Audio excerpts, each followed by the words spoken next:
Nafisa is a 23-year-old mother of one who lives in Chanchaga local government area in Niger State, Nigeria.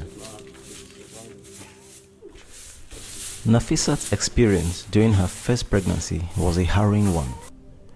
With 5 women all in active labor at the same time at the primary healthcare center and only one midwife attending to them, she almost had to deliver her baby all on her own. Wata biyu da suka wuce ina cikin naƙuda na je asibiti mafi kusa, wato primary health care. Already na shiga labor room akwai mata biyu da suke on labor su ma. Sai ga wata kuma ita ma an kawo ta, ita ma tana iwa zuwa taimake ta ita ma tana kan zafin haihuwa. To ita kadai ce matan nurse ɗin da take kan. So za ta duba ni ta duba sauran binin zuwan sama kuma ga ita ma ɗin da aka kawo bayan ni. To aiki ya mata yawa. Sai sauran bin da suke taimakonta, wannan yana iyo zo ki taimake ni kai ya fito, wannan yana iyo zo ki taimake ni kai ya fito, wannan shi ma yana kan iyo, ni ma already ni ma ina kan iyo na zo taimake. So haihuwa na farko kenan kuma gaskiya na ji tsoro. Ga mata nan suna so su je asibiti da yawa amma ba ma'aikata. Mu ma za mu ce mu yan boko mun aurar da mu ba mu so mu haihuwa a gida. Za mu je asibiti, mun je asibiti kuma ba enough staff, ba masu aiki. Nafisa and other women like her with similar experiences are all asking the government to provide more midwives so that women can continue to access delivery services in health facilities rather than at home with traditional birth attendants, where the risks of suffering from pregnancy complications are higher. Nafisa represents over 30,000 women in the state who responded to the What Women Want campaign launched by White Ribbon Alliance, which asked women what their most important needs for reproductive health were. Women in Niger State asked for increased, qualified, closer and better supported female providers. This was one of the demands of women who responded to the campaign in the state. Midwives are crucial in the fight against maternal and child mortality. Midwives help prevent more than half of all maternal and neonatal deaths and deliver 87% of all essential sexual, reproductive, maternal and newborn health services. My role as a midwife, I take care of maternity section, right from pregnancy, delivering and also family planning. As a midwife, you have better experience pertaining to women.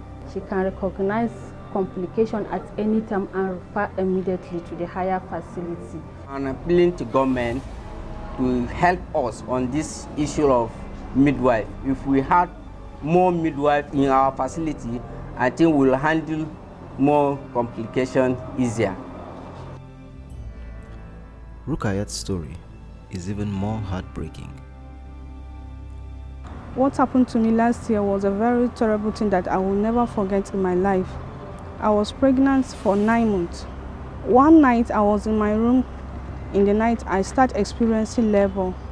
Where the health facilities is close to our house, I trekked to that health facilities that night. We were there around 1:30 to 2. I was in pains and in labor, but there was not any midwife in that hospital. We met only one guy, which I think is a security man. My husband asked where are the midwives in the hospital. He said the midwives just left not long ago. My husband pleaded that he should please call her that there is a labor case. When the guy called the midwife, she complained that she just arrived home and she don't think she can come back around this time of the day because it's already night. That was how I stand there in pains and agony. Well, I was hoping, my husband was hoping maybe if I didn't deliver it that night, we'll go to another hospital in the morning or before the daybreak. That was how I stay in pains, that blood starts rushing from water to blood. I just feel some abdominal pains. Before I know, I start bleeding and the baby come out. After the baby come out, the baby did not cry. It was my sister that was there with me and my husband. That is how they managed to clean me after they observed that the baby is no more alive. So before in the morning, before the midwife comes, we have already moved home.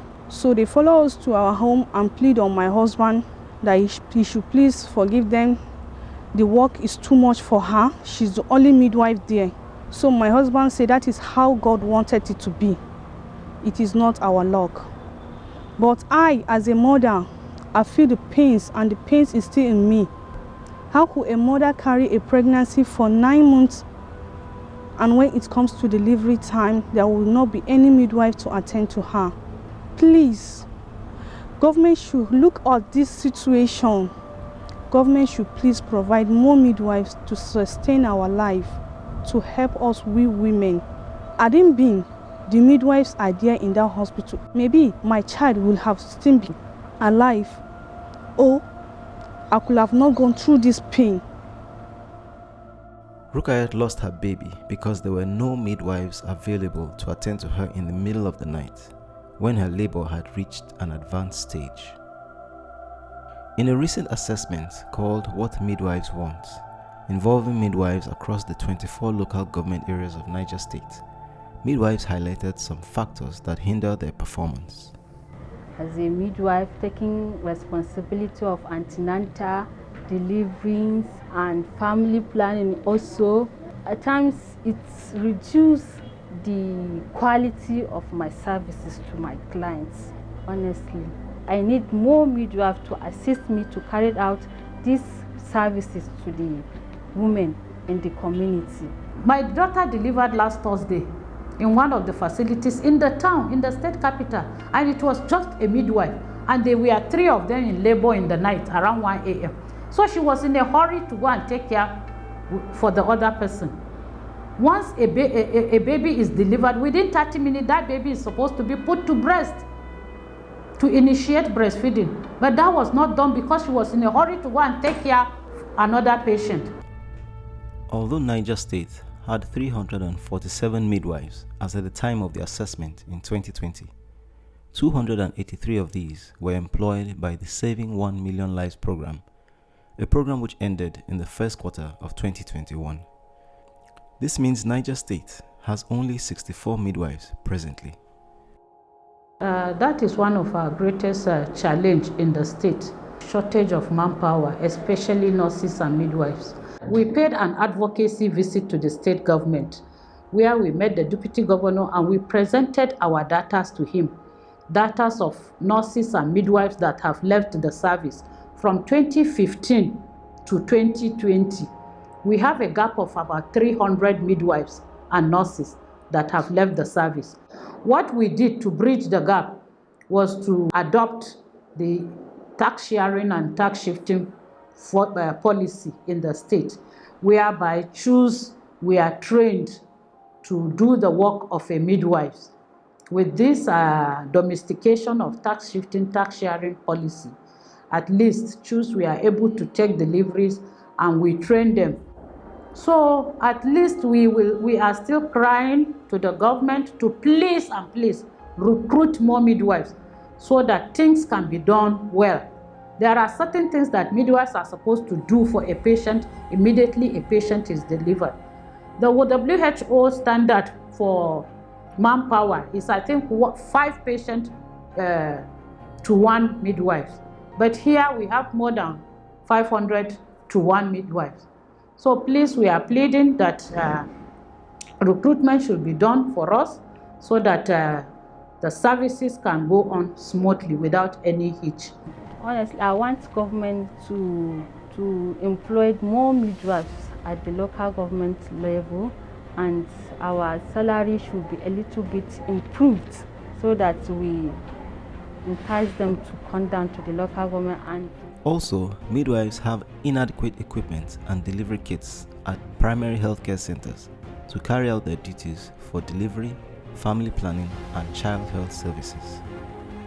We don't even have equipment. Basically, the delivery kit is very, very bad. We need delivery kits to conduct our services.